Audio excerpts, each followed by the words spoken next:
ఆదిలాబాద్ జిల్లా వార్తల విషయానికి వస్తే ఈ నెల 17వ తేదీన తెలంగాణ రాష్ట్ర తొలి ముఖ్యమంత్రి కేసీఆర్ జన్మదినం సందర్భంగా మాజీ రాజ్యసభ సభ్యుడు జోగినిపల్లి సంతోష్ కుమార్ తలపెట్టిన కోటి వృక్షార్చన కార్యక్రమంలో పాల్గొనాలని BRS party working president KTR ఇచ్చిన పిలుపు మేరకు ఆదిలాబాద్ జిల్లా వ్యాప్తంగా బీఆర్ఎస్ నేతలు ఒక్కొక్కరు 3 చొప్పున మొక్కలు నాటారు. ఆదిలాబాద్ జిల్లా కేంద్రంలోని బీఆర్ఎస్ పార్టీ కార్యాలయంలో బీఆర్ఎస్ పార్టీ జిల్లా అధ్యక్షుడు మాజీ మంత్రి జోగురామన్న 3 మొక్కలు నాటి మొక్కతో సెల్ఫీ దిగారు.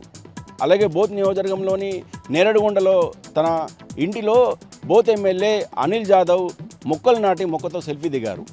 అలాగే ఉట్నూరులోని తన ఇంటిలో జిల్లా పరిషత్ మాజీ అధ్యక్షుడు రాథోడ్ జనార్దన్ 3 మొక్కలు నాటి సెల్ఫీ దిగారు. ఈ సందర్భంగా బీఆర్ఎస్ పార్టీ నాయకులు మాట్లాడుతూ ప్రతి ఒక్కరు కూడా 3 మొక్కలు నాటి కేసీఆర్కు జన్మదినం సందర్భంగా కానుకగా అందించాలని, హరిత తెలంగాణకు ప్రతి ఒక్కరు కూడా సహకరించాలని ఈ సందర్భంగా విజ్ఞప్తి చేశారు. ఇక మరో వార్తా విషయానికి వస్తే ఈ నెల 17వ తేదీన తెలంగాణ రాష్ట్ర తొలి ముఖ్యమంత్రి కేసీఆర్ జన్మదినాన్ని పురస్కరించుకొని ఇచ్చోడ మండలం ముప్రా గ్రామ మాజీ సర్పంచ్ మీనాక్షి సుభాష్లు తమ మనుమడికి కేసీఆర్గా నామకరణం చేశారు. గత బీఆర్ఎస్ ప్రభుత్వ హయాంలోనే తమ గ్రామం దేశవ్యాప్తంగా ఉత్తమ గ్రామ పంచాయతీగా గుర్తింపు పొందిందని, ఇందుకు కేసీఆరే ప్రధాన కారణమని, బీఆర్ఎస్ ప్రభుత్వ హయాంలో కేసీఆర్ ప్రవేశపెట్టిన పథకాలతోనే తమ గ్రామము ఉత్తమ గ్రామంగా తీర్చిదిద్దబడిందని, ఇందుకు కేసీఆర్కి సదా రుణపడి ఉంటామని, అందుకే తమ మనవడికి కేసీఆర్ అని నామకరణం చేశామని ఈ సందర్భంగా ఇచ్చోడ మండలం ముక్రాకే మాజీ సర్పంచ్ మీనాక్షి సుభాష్ దంపతులు తెలిపారు.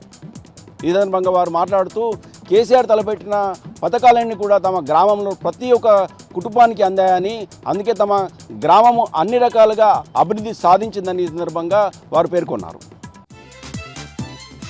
ఇక మరో వార్తా విషయానికి వస్తే లంబాడి గిరిజనుల ఆరాధ్య దైవం సంత్ సేవలాల్ మహారాజ్ 286వ జయంతిని జిల్లాలో గిరిజన లంబాడీలు ఘనంగా జరుపుకున్నారు. ఉట్నూరులో సేవలాల్ జయంతిని ఘనంగా నిర్వహించారు. ఈ సందర్భంగా జగదంబ ఆలయం నుంచి సేవలాల్ జెండా వరకు ఊరేగింపు నిర్వహించారు. ఈ సందర్భంగా సేవలాల్ విగ్రహానికి పల్లకి సేవ నిర్వహించారు.